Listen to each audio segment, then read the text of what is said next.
I'm Johnny Chaffin from Collins Manufacturing, and today we're working on a 1464 Galaxy. This happens to be a stand model. The processor would be almost identical for the wall-mounted model, except the wall-mounted, the mounts up here, and so it makes it taking the cover off a little bit more difficult. But the reason you'd want to split this in half or take it apart is to be able to gain access to the control board back here, or the electrical switch, or there's a drive belt up here. So there's a couple of different things that you might need to take the unit apart for to gain access to. So we've already taken ours partially apart to make the video a little bit clearer. One of the first things we've done is we've removed this cover that comes up here and covers this ring assembly bolt. So it has two screws there. They're just Phillips screwdrivers. You're either going to use a number 1 or number 2 Phillips, and of course you're going to need a 13mm wrench. I'm going to cheat using an adjustable, and then one of the screws we'll talk about later uses a Torx. I don't know why. Anyway, so we've taken this loose already. I thought I had. And we'll take the head assembly off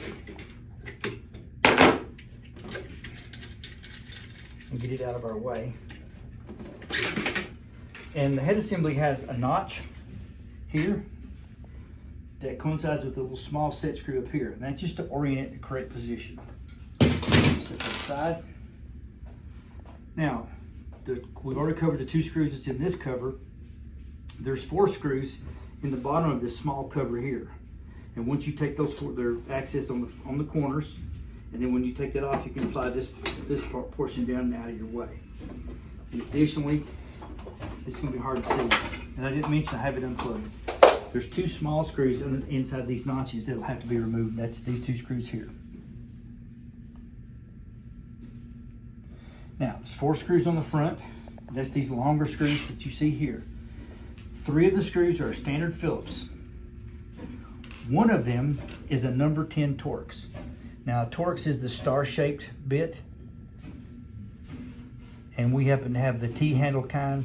They make some that come in like a folding, like a pocket knife kind. There's 2 different brands, but one of them, I believe it's one of these 2 here, will always be a Torx. So look up inside, double check, don't ruin it by trying to use a Phillips to get it out.